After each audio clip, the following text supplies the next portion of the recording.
जय हिंद दोस्तों, स्वागत है आप सभी का आपके अपने डेली करंट अफेयर्स की क्लास में। मैं हूं आप सभी का राजा गुप्ता। और प्यारे दोस्तों, आज हम 15 अक्टूबर 2024 के इंपॉर्टेंट डेली करंट अफेयर्स को डिटेल से पढ़ने वाले हैं। आज जो आप क्लास नंबर देख रहे हैं 1046 नंबर की क्लास देख रहे हैं। लगातार 1046 दिनों से मैं आपको करंट अफेयर्स पढ़ा रहा हूं। आपको इस क्लास में हिंदी इंग्लिश दोनों मीडियम में आपको कंटेंट मिलता है भारत के सभी एग्जाम्स के लिए। दोस्तों, करंट अफेयर स्ट्रैटेजी के सबसे कम समय में। आइए स्टार्ट करते हैं अपना सेशन। तो सबसे पहले मोटिवेशन थॉट। तो मोटिवेशन थॉट ये रहा, अब तक की सबसे बड़ी खोज यह है दोस्तों कि इंसान अपनी सोच बदलकर अपना भविष्य फ्यूचर बदल सकता है। दोस्तों, यही सबसे बड़ी खोज है। दोस्तों, हम जो भी हैं और हम जैसे होंगे सब कुछ हमारी सोच पर निर्भर करता है। सोच वो बीज की तरह है, जब हम किसी फसल को उगाने के लिए बीज डालते हैं तो जैसा आप सोचेंगे उसी प्रकार से आपका पेड़ भी उगेगा, आपका प्लांट भी उगेगा। तो बेहतर सोचें, सकारात्मक सोचें। अब आप सोचते होंगे कि डेली तो मैं मोटिवेट करता हूं। तो दोस्तों, डेली मोटिवेशन करना इसलिए जरूरी है, जैसे आप डेली खाना खाते हो तो आपके शरीर को ऊर्जा चाहिए, उसी प्रकार से आपके दिमाग को भी सकारात्मक ऊर्जा चाहिए। आपके दिमाग को लगातार सकारात्मक सोच चाहिए। जिस प्रकार से हमारे शरीर में ऑक्सीजन जाता है, और ऑक्सीजन ही जरूरी है, कार्बन डाइऑक्साइड तो नहीं जरूरी ना। तो ऑक्सीजन हमारे हर वक्त चलता रहता है, आप हर सेकंड लेते रहते हैं। अगर आपका ऑक्सीजन बंद हो जाए तो आपकी मृत्यु हो सकती है। उसी प्रकार से आपको हर वक्त हर समय, आपको कोई मोटिवेट करे ना करे, लेकिन दोस्तों आपके अंदर सेल्फ मोटिवेशन होना चाहिए। आपके अंदर मोटिवेशन का ऑक्सीजन लगातार चलते रहना चाहिए। तो आइए स्टार्ट करते हैं दोस्तों सकारात्मक सोच के साथ। और पहला प्रश्न आपके स्क्रीन पर देखते हैं, आप मुझे इसका आंसर कमेंट बॉक्स पे दीजिए। तो जाति सर्वेक्षण शुरू करने वाला तीसरा राज्य कौन सा बना, ये आपसे पूछा जा रहा है। तो प्यारे दोस्तों, इसका राइट आंसर हो जाएगा तेलंगाना। तेलंगाना जो है जाति सर्वेक्षण शुरू करने वाला तीसरा राज्य बन चुका है। तो सर आप ये बताओ पहला राज्य कौन सा है, तो बिहार है पहला राज्य। दूसरा राज्य कौन सा है, तो उड़ीसा है दूसरा राज्य। तीसरा राज्य यहां पे तेलंगाना हो गया है, जिसने कास्ट सेंसस लॉन्च कर दिया है, जाति जनगणना शुरू कर दी है। तो दोस्तों बिहार, आंध्र प्रदेश, अच्छा उड़ीसा जो मैंने आपको बताया था वहां पे रोक लगा दी गई है, आंध्र प्रदेश कंटिन्यू हो रहा है। तो बिहार, आंध्र प्रदेश तो आपको याद ही रखना है। उड़ीसा में भी कास्ट सेंसस स्टार्ट हुआ था, लेकिन उसमें हाईकोर्ट ने रोक लगा दी है। तो बिहार, आंध्र प्रदेश और तीसरा आपको तेलंगाना याद रखना है। तो बिहार जाति जनगणना करने वाला पहला राज्य है, और इन्होंने अपना कास्ट सेंसस रिलीज भी कर दिया है। अब सवाल उठता है कि जातीय जनगणना करवाना इंपॉर्टेंट क्यों है। तो इसका उद्देश्य है, अगर हमें जाति पता होगी, ओबीसी कौन है, एसटी कौन है, एससी कौन है, या कोई भी और भी ऐसी कम्युनिटी जहां पे इनको रिसोर्स की जरूरत है, जो टारगेटेड रिसोर्स की जरूरत है, बिना हमें यह पता किए कि जैसे आप अपने घर में देखते हो तो आपके घर में मम्मी तय करती है कि मेरा एक बेटा है, मेरी एक बेटी है, मेरा एक हस्बैंड है, तो वो बजट डिसाइड करती हैं, उस हिसाब से वो खर्च करती हैं। जिस प्रकार से आपके घर में 50 मेहमान आ गए तो आप उस प्रकार से आप अपना टारगेट लेके चलते हो। उसी प्रकार से सेंसस कराना पड़ता है, ताकि हम अपने जो यहाँ पे कमजोर वर्ग हैं उनको फायदा दिला सके, और यहाँ पे सामाजिक उनको बराबरी दर्जा दिला सके। प्यारे दोस्तों, मेरे पीछे आप यहां पर देख सकते हैं कि इसके अलावा जो यहां पे पूर्व उच्च न्यायालय के न्यायाधीश हैं, न्यायमूर्ति शमीम अख्तर, इनकी लीडरशिप में एक आयोग जो है, सब कैटेगराइजेशन किया गया है, शेड्यूल कास्ट का उपवर्गीकरण का यहां पे अध्ययन करेगा ये आयोग। अब प्यारे दोस्तों, तेलंगाना के बारे में थोड़ा महत्वपूर्ण यहां पे बिंदुओं को चर्चा कर लेते हैं, जो आपके एग्जाम में डेफिनेटली देखने को मिलेगा। तो तेलंगाना जो है 2014 में स्थापित हुआ, आंध्र प्रदेश से अलग होकर के। इसकी कैपिटल हैदराबाद है। जिष्णु देव वर्मा रिसेंटली में इसके नए राज्यपाल बने हैं। ए रेवंत रेड्डी यहाँ के चीफ मिनिस्टर, जो कि कांग्रेस पार्टी से बिलोंग करते हैं। तो तेलंगाना आप यहां पर देख सकते हैं, तेलंगाना की बाउंड्री महाराष्ट्र से लगती है, कर्नाटक से, आंध्र प्रदेश से, छत्तीसगढ़ से यहाँ पे इसकी बाउंड्री छू रही है। तेलंगाना में 119 विधानसभा सीटें हैं, यहाँ पे 40 लेजिस्लेटिव काउंसिल है, राज्यसभा 7 सीटें हैं, लोकसभा की 17 सीटें यहाँ पे। दोस्तों, तेलंगाना से रिलेटेड करंट अफेयर्स को भी डिस्कस कर लेते हैं, जो आपको पूछा जाएगा। तो अभी देखिए दोस्तों, हैदराबाद में लाख की चूड़ियां मिलती हैं, वरांगल की दरी, निर्मल पेंटिंग, और पुट पका तेलिया रुमाल, और तंदूर लाल चना, इनको जीआई टैग यहां पे दिया गया है। देखिए तेलंगाना में टीबी मुक्त मॉडल लॉन्च किया गया, टीबी को यहां पे फ्री स्टेट करने के लिए। दोस्तों आप मुझे कमेंट बॉक्स में बताओ भारत ने कब तक टीबी मुक्त होने का लक्ष्य रखा है। दोस्तों नीति आयोग के द्वारा तेलंगाना में महिला उद्यमिता मंच का शुभारंभ किया गया है, जिसे हम कहते हैं वीमेन एंटरप्रेन्योरशिप फोरम। इससे क्या होगा कि महिलाओं में अपना व्यापार बढ़ाने, नए यहाँ पे बिजनेस की तरफ वो बढ़ेंगी। राजीव गांधी सिविल अभय हस्तम योजना, इसका शुभारंभ तेलंगाना के चीफ मिनिस्टर ने किया है। तो जो भी यहाँ पे यूपीएस जो यहाँ पे सिविल सर्विसेज की तैयारी कर रहा है, तो तेलंगाना सरकार उनकी यहाँ पे मदद करेगी। तेलंगाना का स्थापना दिवस कब मनाया जाता है? 2 जून को मनाया जाता है। जैसा कि मैंने आपको बताया कि 2 जून 2014 को तेलंगाना की स्थापना हुई है। इंदिरा आवास योजना किसने स्टार्ट किया? तेलंगाना ने स्टार्ट किया है। इंदिरा आवास योजना के तहत पक्के मकान यहाँ पे प्रदान किए जाएंगे। एक मुश्त योजना तेलंगाना सरकार ने लॉन्च की है। एक मुश्त योजना के तहत अगर आपका आयकर बचा हुआ है तो आप यहाँ पे 90% तक आपको रिलैक्सेशन मिल जाएगा। आइए देखते हैं दूसरा इंपॉर्टेंट क्वेश्चन जो आपकी स्क्रीन पर दिख रहा है। माउंट शीश पांगमा, इस पर चढ़ाई पूरी करने वाले सबसे पहले इंडियन कौन बने हैं? Who has become the first Indian to climb Mount शीश पांगमा? तो ये माउंट शीश पांगमा आपको चाइना में देखने को मिलेगा। और अर्जुन वाजपेयी ने यहाँ पे इतिहास रचा है, जिन्होंने यहाँ पे शीश पांगमा पर चढ़ाई पूरी की है। तो ये भारतीय माउंटेनियर हैं, मेरे पीछे आप इनकी तस्वीर देख रहे हैं, अर्जुन वाजपेयी इनका नाम है। चीन में है माउंट शीश पांगमा, वहां पे चढ़ने वाले सबसे पहले इंडियन बन चुके हैं, सबसे पहले भारतीय बन चुके हैं। ये जो यहाँ पे समिट है 8000 मीटर की चोटी है और इन्होंने 8वीं सफल यहाँ पे चढ़ाई की है। ठीक है दोस्तों, इसके अलावा बहुत सारी इन्होंने चढ़ाई पूरी की है। 2010 में Mount Everest, Mount Lhotse, Mount Manaslu, Mount Makalu, Mount Cho Oyu, Mount Kanchenjunga, Mount Annapurna और अब यहाँ पे माउंट शीशा पांगमा। इन सब की ऊंचाई 8000 मीटर से ऊपर है। दोस्तों यहाँ पे बचेंद्री पाल का नाम आपको विशेष रूप से याद रखना है, जो कि माउंट एवरेस्ट पे चढ़ने वाली सबसे पहली इंडियन व्यूमेन है 1984 में। माउंट एवरेस्ट पे चढ़ने वाली यहाँ पे 2 बार सबसे पहली महिला संतोष यादव है 1993 में। अंशु जामसेम्पा 118 घंटे 15 मिनट के अंदर 2 बार माउंट एवरेस्ट की इन्होंने चढ़ाई की, रिकॉर्ड है। अरुणिमा सिन्हा, आपने मोटिवेशनल वीडियोस में देखा होगा, पहली दिव्यांग जिनके पैर नहीं थे फिर भी माउंट एवरेस्ट फतेह किया। और आप सोचो एक एग्जाम फतेह करने के लिए इतना डर रहे हो, बस डेडिकेटली लग जाओ। तीसरा प्रश्न आप सभी की स्क्रीन पर ही रहा। आईएसएसएफ जूनियर विश्व कप 2025 की मेजबानी का अधिकार किस देश को दिया गया है, यह आपसे पूछा जा रहा है। तो यहां पे शूटिंग चैंपियनशिप की हम बात करें, जूनियर वर्ल्ड कप की, तो दोस्तों भारत को जिम्मेदारी दी गई है। अगले साल यहां पे ISSF junior world cup 2025 Bharat में होगा।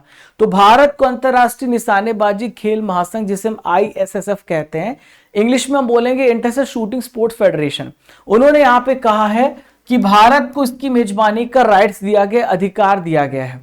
अगले साल भारत इसकी मेजबानी करेगा और टूर्नामेंट में हमारे तरफ से 23 भारतीय निशानेबाज का जो यहाँ पे दल होगा वो यहाँ पे नेतृत्व करेगा, निशानेबाजों से मुकाबला करेगा। दोस्तों यहाँ पे कलिकेश सिंह देव देख रहे हैं, ये वर्तमान में भारतीय जो राइफल संघ है इसके वर्तमान में अध्यक्ष है। अब दोस्तों आगामी खेल प्रतियोगिताओं को यहाँ पे हम पढ़ लेते हैं, जो आपके एग्जाम में डेफिनेटली देखने को मिलेगा।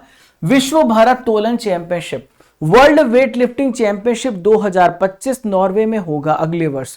वर्ल्ड बैडमिंटन चैंपियनशिप 2026 इंडिया में होगा। एशियन तीरंदाजी चैंपियनशिप 2025 बांग्लादेश में होगा। World athletics championship next year Japan में होगा। 46 नंबर का FIDE chess olympiad Tashkent Uzbekistan में होगा। विश्व तीरंदाजी चैंपियनशिप 2025 साउथ कोरिया में होगा। यूथ ओलंपिक गेम्स 2026 सेनेगल में। वर्ल्ड एथलेटिक चैंपियनशिप 2027 चाइना में ऑर्गेनाइज किया जाएगा। दोस्तों आपके सामने यहां पे 3 प्रश्न दिख रहे हैं। जगन्नाथ मंदिर किस राज्य में है? भारत पे सशस्त्र बलों का सर्वोच्च सेनापति कौन होता है? सिकंदर का सेनापति कौन था? इन तीनों प्रश्नों का उत्तर अवश्य रूप से कमेंट बॉक्स पे देना है। दोस्तों मैं आप सभी के कमेंट्स पढ़ता हूं जब भी मुझे टाइम मिलता है, इसलिए ध्यान से कमेंट पे आप यहां पर कमेंट करें। Question number 4 very very important. दोस्तों मैंने इसका पूरा डिटेल वीडियो बनाया, बहुत ही बेहतरीन शानदार आपको ट्रिक बताई है। आपने ट्रिक अगर पढ़ ली तो आपको सारे नाम याद हो जाएंगे।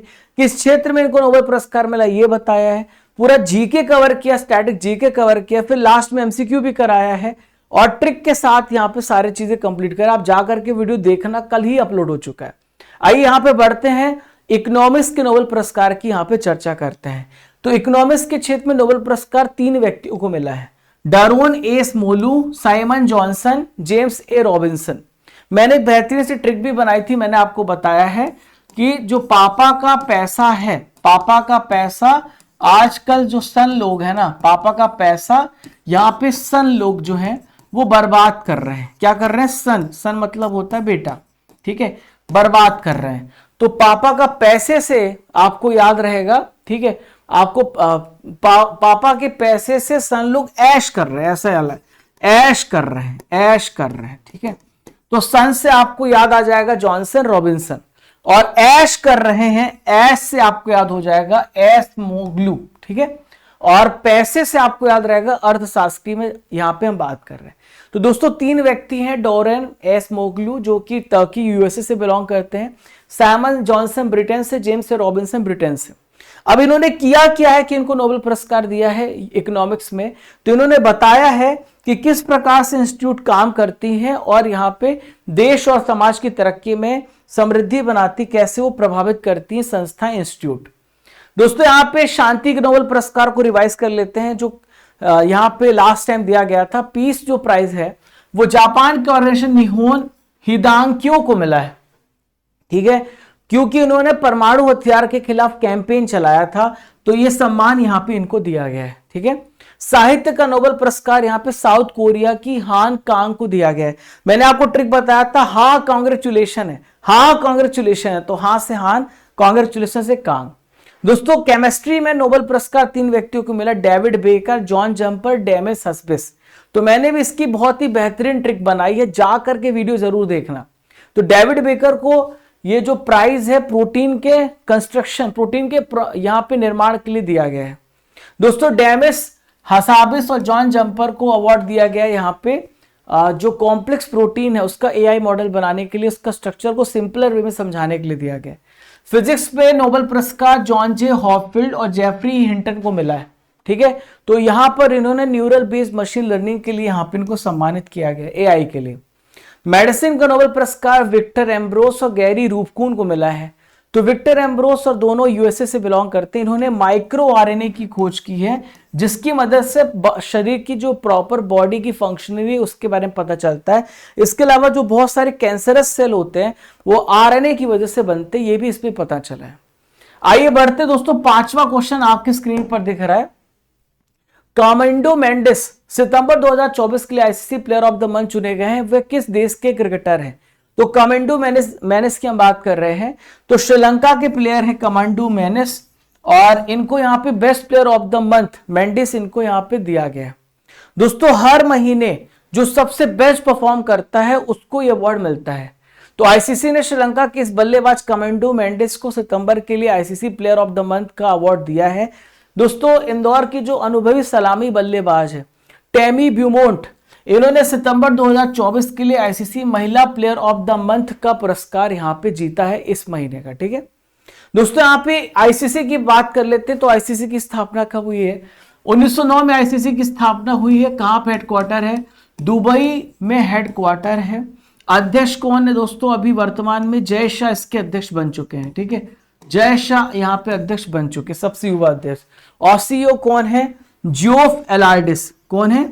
जियोफ एलार्डिस, आपको याद रखना है, ये इसके वर्तमान में सीईओ है। दोस्तों जितने भी नए छात्र यहाँ पे जुड़े उनको थोड़ा मैं स्टडीगर एप्लीकेशन के बारे में बता देता हूं। तो स्टडीगर एप्लीकेशन की जो स्टडीगर एप्लीकेशन डाउनलोड करने के बाद डेली करंट अफेयर्स की पीडीएफ आपको यहां मिलेगी। ई बुक सेक्शन में जाना तो आपको बहुत सारी topic wise current affair, monthly current affairs की बुक आपको मिलेगी। टेस्ट सीरीज आप टेस्ट रेगुलर देते तो उसका रिजल्ट मैं आपको दिखाता हूं। तो दोस्तों मंथली करंट अफेयर्स आपको हिंदी इंग्लिश दोनों मीडियम में प्रोवाइड की जा रही है।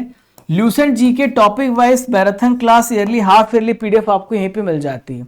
जीके जीएस की हिंदी इंग्लिश दोनों मीडियम में आपको यहाँ पे ई बुक्स भी मिल जाएंगे। 9 महीने की करंट अफेयर्स की बुक आप यहाँ पर देख रहे हैं, जहां पे टॉप 500 एमसीक्यू आपको यहाँ पे कराए गए हैं डिटेल एक्सप्लेनेशन के साथ, ठीक है। दोस्तों 14 अक्टूबर का हमारे पास यहां पे रिजल्ट है। विक्रांत चौधरी ने टॉप किया, Abhishek Singh second, Harish Kumar third, Seema fourth, Kirodilal Bairwa fifth, Abhishek Kumar six, Vineet Singh seven, eight Poonam ninth, Lalita, Manish Kumar Sahu. Congratulation, दोबारा से आप सभी के पास मौका टॉप करने का। मैं कई बार डिस्क्लेमर दे चुका हूं कि आप जिस टाइम पे टेस्ट दे रहे हैं, हो सकता है कि 50 बच्चों में आपकी रैंक फर्स्ट आए, 100 बच्चों में आपकी रैंक फर्स्ट आए, लेकिन जो यहां पे सबसे टॉप परफॉर्म करता है उसी बच्चे का नाम यहां पे टॉप 10 पे ऑटोमेटिकली हमारा सॉफ्टवेयर आपको दे देता है। प्यारे साथियों, यहीं पर आप देखो तो एप्लीकेशन के अंदर आपको टेस्ट सीरीज देखने को मिलती है, जहां पर आप मंथली करंट अफेयर्स का आप टेस्ट दे सकते हो।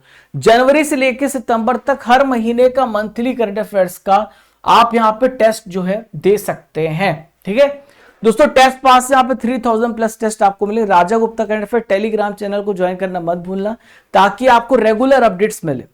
दोस्तों, आज की नॉलेज की फैक्ट्री में दुनिया भर की इंपॉर्टेंट जो बाउंड्रीज है, रेखाएं हैं, उसको यहां पे पढ़ते हैं। देखो 17 पैरेलल जो लाइन है, जो आपको किसके बीच में देखने को मिलेगी, नॉर्थ वियतनाम और साउथ वियतनाम के बीच में देखने को मिलेगी।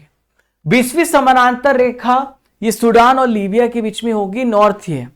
31st पैरेलल लाइन इराक और ईरान, बहुत ज्यादा इंपॉर्टेंट है भाई, बहुत ज्यादा इंपॉर्टेंट है। इराक ईरान के बीच में लगातार युद्ध चल रहा है, ठीक है, और यहां पे दोनों के बीच में देख पा रहे हैं, तो इसलिए एग्जाम में आएगा। 35 नंबर की पैरेलल लाइन अमेरिका और जॉर्जिया के बीच में है, यहां पर टेनेसी, जॉर्जिया, अल्बामा और मिसिसिपी के बीच में। 36 की पैरेलल लाइन मिसौरी और अरकानास के बीच में है। 38 नंबर की parallel line north Korea south Korea के बीच में। 40 डिग्री समानांतर लाइन नेब्रास्का और कंसास में, ठीक है, कंसास के बीच में। 41 डिग्री समानांतर रेखा कोलोराडो और नेब्रास्का वोमिंग में है। और 42 डिग्री पैरेलल लाइन न्यूयॉर्क और पेंसिल्वेनिया के बीच में है। इतनी सारी चीजें आपने यहाँ पे जानी। आइए बढ़ते हैं दोस्तों क्वेश्चन नंबर 6 की तरफ। 2024 का एटीपी संघाई मास्टर्स टेनिस कंपटीशन का जो एकल खिताब है, सिंगल्स टाइटल है, किसने जीता है? तो इस एटीपी संघाई मास्टर टेनिस को जेनिक सिनर ने जीता, जो कि इटली के प्लेयर है। इन्होंने किसको हराया है? तो इन्होंने, आप यहां पर आपको बता देते हैं इनको किसको हराया है। तो यहां पर आप देखिए, यहां पर एक सेकेंड, तो यहां पे सर्बिया के नोवाक जोकोविच है, उनको हराया है। और एटीपी संघाई मास्टर 1000 का एकल का खिताब यहां पे जेनिक सिनर ने जीता है, जो कि इटली के प्लेयर है। किसके प्लेयर है? इटली के प्लेयर है। तो एटीपी संघाई मास्टर 1000 जो है कब से कब तक चला? तो 2 से 13 अक्टूबर के बीच में चला है। चीन के शहर शंघाई में ऑर्गेनाइज किया गया था। दोस्तों, ये हार्ड कोर्ट में खेला जाता है। ऑस्ट्रेलियन ओपन और यहाँ पे यूएस ओपन हार्ड कोर्ट में खेले जाते हैं। फ्रेंच ओपन क्ले कोर्ट में, विंबलडन ओपन ग्रास कोर्ट में खेला जाता है। इसके अलावा और भी विनर्स के नेम देख रहे तो नीदरलैंड के वेस्ले कूलहॉफ और क्रोएशिया के निकोला मैक्टिक, इन दोनों की जोड़ी ने घाई मास्टर्स टेनिस चैंपियनशिप का युगल खिताब यहां पे जीता है। दोस्तों, बात यहां पे एटीपी की आई है, एसोसिएशन ऑफ टेनिस प्रोफेशनल की आई है। तो आइए यहां पे इसके बारे में समझ लेते हैं। तो 1972 में ये एटीपी आया, और दुनिया भर में जितने भी यहाँ पे मेल प्रोफेशनल्स हैं, तो उनके बीच में टेनिस को बढ़ावा देने के लिए एटीपी आया है। तो ये जो, अगर आप देखें पूरी दुनिया भर में, तो ये ज्यादातर मेल के लिए डोमिनेटेड है। 2024 का एटीपी फाइनल होगा 18 से 22 दिसंबर के बीच में, और जद्दा सऊदी अरब में खेला जाएगा। एटीपी का हेडक्वार्टर कहां पर है? लंदन में इसका हेडक्वार्टर है। दोस्तों, आइए देखते हैं 7वां प्रश्न, बहुत ज्यादा इंपॉर्टेंट है, very very important question. Bharat की 14 महारत्न कंपनी हो चुकी है, तो भारत की 14th महारत्न कंपनी कौन हुई है? तो दोस्तों, हिंदुस्तान एरोनॉटिक्स लिमिटेड है। कल इसके शेयर दौड़ेंगे भागेंगे, क्योंकि इसने प्रॉफिट अच्छा किया है, अच्छा काम कर रही। तो HAL को महारत्न कंपनी का दर्जा दे दिया गया है। अब भारत में टोटल 14 महारत्न कंपनी है, जिनको सेंट्रल पब्लिक सेक्टर एंटरप्राइज कहा जाएगा। इसे क्या कहा जाएगा? सार्वजनिक क्षेत्र उद्यम कहा जाएगा। तो उत्कृष्ट प्रदर्शन करने वाली कंपनियों को कौन सा दर्जा मिलता है? महारत्न कंपनी का दर्जा मिलता है। तो इन कंपनियों में इन्वेस्टमेंट और अन्य क्षेत्र से जुड़े जो खास है, जब कोई महारत्न कंपनी बन जाती है तो उसको ये सारे फायदे यहां पे मिलते हैं। दोस्तों, यहां पे 25,000 करोड़ रुपए पिछले लास्ट 3 साल में टर्नओवर होना चाहिए, तभी आपको मिनी रत्न से महारत्न में अपग्रेड किया जाएगा। HAL की हम बात करें तो HAL जो है भारत की एरोस्पेस कंपनी, रक्षा कंपनी, यानी वेपन्स बनाने का काम करती, साथ ही साथ लड़ाकू हेलीकॉप्टर, हवाई जहाज, ये सब HAL बनाता है। इसका हेडक्वार्टर बेंगलुरु में है। भारतीय रक्षा मंत्रालय के द्वारा इसे रेगुलेट किया जाता है, नियंत्रित किया जाता है। अब यहाँ पे 14 यहाँ पे महारत्न कंपनियां हैं, एक एक करके यहाँ पर मैं आपको बताता हूं। तो देखिए आप, Bharat heavy electricals limited, Bharat petroleum corporation limited, coal India limited, GAIL India limited, Hindustan petroleum corporation limited, Hindustan Indian oil corporation limited, NTPC limited, तेल और प्राकृतिक गैस निगम limited, power finance corporation, power grid corporation of India limited, ग्रामीण विद्युतीकरण निगम limited, steel authority of India, oil authority of India और Hindustan aeronautics limited. अभी रिसेंटली में OIL को इंक्लूड किया गया, 13 नंबर की महारत्न कंपनी है। तो टोटल 14 महारत्न कंपनी आपकी हो गई। दोस्तों यहां पे क्वेश्चन नंबर 8 आप सभी के स्क्रीन पर रहा। यूनिसेफ को पोषण और स्वास्थ्य सहायता प्रदान करने वाला तीसरा सबसे बड़ा सप्लायर देश कौन सा बन चुका है? तो यूनिसेफ को भारत यहां पे तीसरा सबसे बड़ा देश बना है, जो यहां पे यूनिसेफ में बच्चों के अधिकारों के लिए हेल्प कर रहा है, लगातार मेहनत कर रहा है, पैसा यहां पे स्पेंड कर रहा है। दोस्तों दुनिया में सबसे ज्यादा जो सहायता है वो अमेरिका देता है, दूसरे नंबर पे चाइना, अब तीसरा भारत आ चुका है। तो भारत ने यहाँ पे यूनिसेफ के जो न्यूट्रिशन है और जो यहाँ पे स्वास्थ्य सहायता यहाँ पे प्रदान करने वाला तीसरा सबसे बड़ा यहाँ पे आपूर्तिकर्ता बन चुका है। तो भारतीय कंपनियों ने यूनिसेफ को 6 अरब डॉलर से अधिक मूल्य की वस्तुएं और सेवाएं यहाँ पर दी हैं, बहुत बड़ी बात। तो भारत के द्वारा यूनिसेफ को दवाएं भी दी गई, टीके भी दिए गए और बहुत सारे न्यूट्रिशन की आपूर्ति यहाँ पे की गई है। तो यूनिसेफ के जो आपूर्ति प्रभाग के यहाँ पे डायरेक्टर हैं, उनका नाम है लीला पकल्ला, इनका नाम है। इन्होंने अपनी आधिकारिक यात्रा पहली बार यहाँ पर भारत आए। अब दोस्तों यूनिसेफ की बात आई तो यूनिसेफ से रिलेटेड सारे इंपॉर्टेंट चीजों को समझते हैं। यूनिसेफ का फुल फॉर्म होता है united nation interested children's emergency fund, संयुक्त राष्ट्र बाल कोष। ठीक है, 11 दिसंबर 1946 को एस्टेब्लिश किया गया न्यूयॉर्क अमेरिका में। यूनिसेफ का मेन काम होता है बच्चों के अधिकारों के लिए लड़ाई लड़ना। इसमें महिलाएं भी यहाँ पे शामिल होती हैं। तो इस ऑर्गेनाइजेशन का उद्देश्य दुनिया भर में बच्चों के राइट्स की रक्षा करना। 190 देशों में काम करता है। करीना कपूर यूनिसेफ की वर्तमान में नेशनल एम्बेसडर है। क्वेश्चन नंबर 9 आप सभी की स्क्रीन पर रहा। डॉक्टर संपूर्णानंद खेल स्टेडियम किस राज्य में बन करके तैयार हो चुका है? In which state Sampurnanand sports stadium has been inaugurated? तो प्यारे दोस्तों यहां पे आपको याद रखना, डॉक्टर संपूर्णानंद खेल स्टेडियम जो है यूपी में, उत्तर प्रदेश में आपको याद रखना है, यहां पे स्टार्ट हो गया, कंप्लीट हो चुका है। तो 20 अक्टूबर को आने वाला 20 अक्टूबर उसमें बनारस के सिगरा क्षेत्र में खेलो इंडिया के तहत इसको बनाया गया है। बहुत बड़ा ये स्पोर्ट्स कॉम्प्लेक्स है, स्पोर्ट्स परिसर है और इसे संपूर्णानंद स्टेडियम के नाम से यहाँ पे जाना जाएगा। इसका यहाँ पे उद्घाटन किया गया है। स्टेडियम में आपको बहुत ही मॉडर्न फैसिलिटीज मिलेंगे। तो 150 कमरों वाला यहाँ पे आपको स्टूडेंट छात्रावास भी मिलेगा। दोस्तों इसके अलावा अंतरराष्ट्रीय मानकों के अनुसार यहाँ पर देखिए आप, तो यहाँ पे बहुत सारे गेम्स होते हैं, जूडो हो गया, कराटे हो गया, लॉन टेनिस होगा, क्रिकेट हो गया, ऐसे 50 खेलों का आयोजन यहाँ पे किया जाता है। यूपी से रिलेटेड करंट अफेयर्स को परीक्षा संजीवनी में यहाँ पे डिस्कस करते हैं। तो शंख एयर की हम बात करें तो यूपी का पहला एयरलाइन बनेगा शंख एयर। एशियाई किंग वल्चर यहाँ पर आप देख सकते हैं, दुनिया का सबसे पहला संरक्षण केंद्र महाराजगंज में शुरू हुआ है। सेमिकॉन इंडिया 2024 का आयोजन ग्रेटर नोएडा में किया गया है।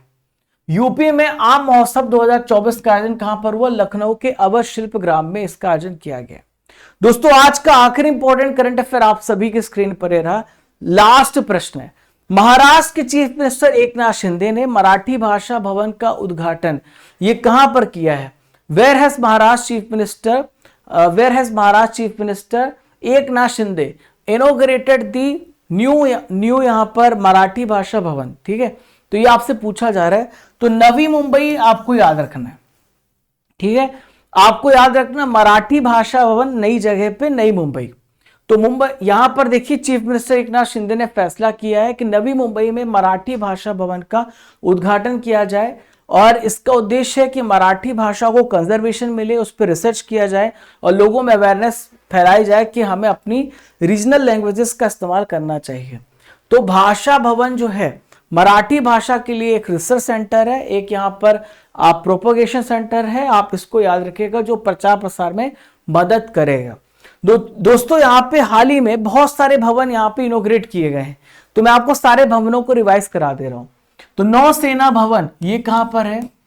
न्यू दिल्ली में नौसेना भवन है, ठीक है। चोल भवन कहां पर दोस्तों? चोल भवन यहाँ पे गोवा में है। पटसन भवन कहां पर है? मेरे साथ कमेंट बॉक्स पे आंसर दीजिए। कलकत्ता में, कलकत्ता में, कोलकाता में, इसका राइट आंसर हो जाएगा। कौशल भवन, कौशल भवन भी कहां पे दोस्तों? न्यू दिल्ली में कौशल भवन है, ठीक है। अगला है नया संसद भवन। नया संसद भवन तो आप सबको पता है, कई बार पढ़ चुके हो। न्यू दिल्ली में नया संसद भवन है। विदेश भवन कहां पर? ये बहुत ज्यादा इंपॉर्टेंट, रिसेंट में इनॉग्रेट हुआ है, तो मुंबई में विदेश भवन है, ठीक है। उड़ान भवन कहां पर है? तो सफदरजंग हॉस्पिटल न्यू दिल्ली में, ठीक है। जीएसटी भवन अभी रिसेंटली में कहां बनाया गया है? असम में जीएसटी भवन यहां पे स्थापित किया गया है, ठीक है। जनगणना भवन, जनगणना भवन जो है कहां पर है दोस्तों? जनगणना भवन जो है ये न्यू दिल्ली में, कहां पर है? नई दिल्ली में जनगणना भवन है, ठीक है। दोस्तों 10 महत्वपूर्ण करंट अफेयर हमारे यहां पे समाप्त हो जाते हैं। अब बारी है ट्रिपल आर की, जहां पर हम सितंबर महीने के करंट अफेयर्स का रिवीजन करेंगे। तो 5 मिनट के अंदर 35 क्वेश्चन का यहां पर रैपिड रिवीजन होगा। ब्रूसेस डायमंड लीग 2024 के फाइनल में नीरज चोपड़ा ने कौन सा स्थान यहां पे हासिल किया है? तो नीरज चोपड़ा ने यहां पे दूसरा स्थान यहां पे हासिल किया है। अगला है सशस्त्र सीमा बल के महानिदेशक कौन बने हैं? तो डायरेक्टर जनरल यहां पे एसएसबी के बनाए गए हैं अमृत मोहन प्रसाद। नेक्स्ट है 76 नंबर के एमी पुरस्कार समारोह का आयोजन कहां पर किया गया? तो दोस्तों लॉस एंजलिस में किया गया, अमेरिका में किया गया। वंदे मेट्रो का नया नाम क्या रखा गया? तो वंदे मेट्रो का नया नाम हो गया है नमो भारत रैपिड रेल। केंद्र शासित प्रदेश दिल्ली के नए चीफ मिनिस्टर यहां पे कौन बने? तो आतिशी मरलेना तीसरी महिला चीफ मिनिस्टर यहां पे बनी है अरविंद केजरीवाल की जगह पर। हॉकी एशियन चैंपियंस ट्रॉफी 2024 का खिताब यहां पे किसने जीता है? तो हॉकी एशियन चैंपियंस ट्रॉफी को भारत ने यहां पे जीता है, चाइना को हराकर। बंदरगाह जहाज रानी और जल मार्ग मंत्रालय के ब्रांड एम्बेसडर के रूप में किसे अपॉइंट किया गया है? तो दोस्तों मनु भाकर का रिलेशन शूटिंग से है, निशानेबाजी से इनका संबंध है। मेलबर्न विश्वविद्यालय ने भारत के किस शहर में महिला फाइटर पायलट यहां पे कौन बनी है? तो मोहना सिंह यहां पे महिला जो आप कह सकते हैं फाइटर पायलट यहां पे बनी है। जफर हसन किस देश के चीफ प्रधानमंत्री बने हैं? तो जफर हसन आपको याद रखना है जॉर्डन के प्रधानमंत्री बने हैं, जॉर्डन के प्राइम मिनिस्टर यहां पे बने हैं।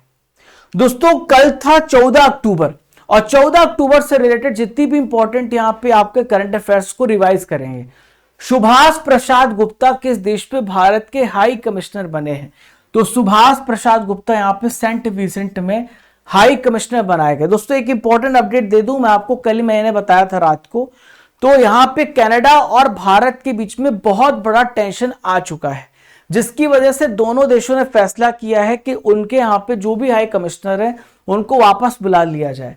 तो इस प्रकार से मामला यहां पे बढ़ रहा है। कल मैंने एक शॉर्ट्स वीडियो भी रात को अपलोड किया था, आप उसको भी देख लेना। सेना प्रमुख उपेंद्र द्विवेदी ने कहां पे portable multi target detonation device अग्नि अस्त्र यहां पे लॉन्च किया है? तो कहां लॉन्च किया है? गंगटोक में से लॉन्च किया है। सरकारी मार्केट प्लेस जेम के सीईओ कौन बने हैं? तो जेम के सीईओ बने हैं एल सत्य श्रीनिवास यहां पे बने हैं, ठीक है। भारत ने Asian table tennis women's doubles में कौन सा यहां पे मेडल जीता था? तो यहां पे इन दोनों ने ब्रॉन्ज मेडल यहां पे जीता, ठीक है। हाल ही में केंद्र सरकार की किस योजना के लिए पोर्टल यहां पे लॉन्च किया है? तो दोस्तों इसका नाम है प्रधानमंत्री इंटर्नशिप योजना, ठीक है। अगला सवाल है यहां पर नीमा रिंजी शेरपा का संबंध किस देश से जो 8000 मीटर की अधिक ऊंचाई पे 14 चोटियों पे चढ़ने वाले सबसे कम उम्र के व्यक्ति बन चुके हैं? तो दोस्तों इनका संबंध यहां पे नेपाल से। कहां से? नेपाल से इनका रिलेशन है। दोस्तों अगला सवाल है हाल ही में किस देश ने जैव ईंधन को नया स्वरूप देने के लिए ग्लोबल बायोफ्यूल अलियांस के साथ समझौता किया? तो भारत ने यहां पे बायोफ्यूल को लेकर के समझौता किया है। विश्व बैंक किस देश की सहायता के लिए यहां पे वित्तीय मध्यस्थ FIF कोष की यहां पे स्थापना कर रहा है? तो यूक्रेन की मदद के लिए FIF की यहां पे स्थापना करी गई है। अंतरराष्ट्रीय कुल्लू दशहरा किस राज्य में शुरू हुआ है? तो अंतरराष्ट्रीय कुल्लू दशहरा ये कहां पे स्टार्ट हुआ? हिमाचल प्रदेश में स्टार्ट हुआ है। अंतर संसदीय संघ आईपीयू की यहाँ पे 149 नंबर की बैठक कहां पर हो रही है? तो दोस्तों जेनेवा में इसकी बैठक यहां पर हुई। दोस्तों ल्यूसेंट जीके में आज स्पेस साइंस से रिलेटेड इंपॉर्टेंट क्वेश्चन को डिस्कस करेंगे। आइए देखते हैं। अंतरिक्ष में भेजा गया भारत का सबसे पहला सैटेलाइट कौन सा है? एमपीपीएससी में क्वेश्चन पूछा गया, तो भारत का सबसे पहला जो सैटेलाइट है अंतरिक्ष में भेजा गया रोहिणी है। क्या माफ कीजिएगा, रोहिणी कह रहा हूं, आर्यभट्ट है। क्या नाम है इसका? आर्यभट्ट। आर्यभट्ट इसका राइट आंसर हो जाएगा। ठीक है, चलो अगला है, आर्यभट्ट का प्रक्षेपण किया गया था। ठीक है, तो कब किया गया था प्रक्षेपण, आपसे पूछा जा रहा है।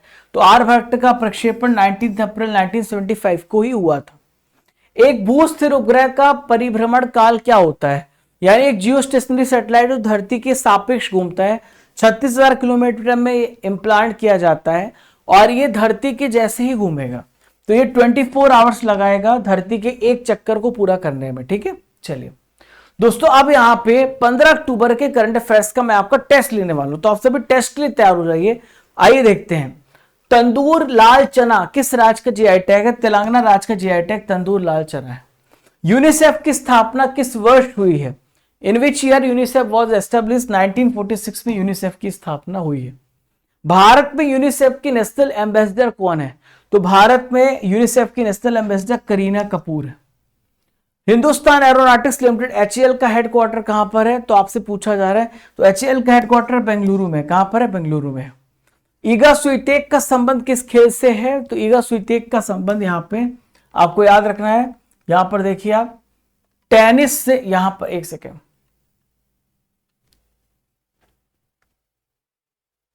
हाँ, ईगा स्वीटेक का संबंध किससे? टेनिस से है। ठीक है, 38वीं समानांतर रेखा नॉर्थ कोरिया को किस देश के बीच से अलग करती है? नॉर्थ कोरिया साउथ कोरिया के बीच में 38 नंबर की पैरेलल लाइन है। अंतरराष्ट्रीय क्रिकेट परिषद के अध्यक्ष कौन बने हैं? तो ये जय शाह बने। ठीक है, विश्व तीरंदाजी चैंपियनशिप 2025 नेक्स्ट ईयर कहां पर होगा? तो दोस्तों साउथ कोरिया में ऑर्गेनाइज किया जाएगा, दक्षिण कोरिया में। आपके लिए प्रश्न है, जातीय सर्वेक्षण शुरू करने वाला तीसरा राज्य कौन सा बना है? आपको इसका आंसर मुझे कमेंट बॉक्स पे देना है। प्यारे दोस्तों स्टैटिक जीके बुक आप यहाँ पे घर तक मंगवा सकते हैं और ये बुक जो है आपको हमारी वेबसाइट पे मिल जाएगा, जिसका लिंक आपको डिस्क्रिप्शन बॉक्स में, कमेंट बॉक्स पे सेकंड वाला जो लिंक है वहां से आप ऑर्डर कर सकते हैं। टोटल 81 टॉपिक है, एसएससी, रेलवे, एनडीएस, एनडीए और स्टेट पीसीएस, अग्निवीर, सबके लिए, ओलंपियाड सबके लिए है। और प्यारे दोस्तों यहाँ पर आप कोड यूज कर लेना, यहाँ पे 20% का डिस्काउंट मिलेगा। जय श्री राम, 20% का आपको फ्लैट डिस्काउंट मिलेगा। तो मिलते हैं दोस्तों अगले इंपॉर्टेंट टॉपिक के साथ, तब तक के लिए आप सभी को जय हिंद, जय भारत, खुश रहिए, मुस्कुराते रहिए।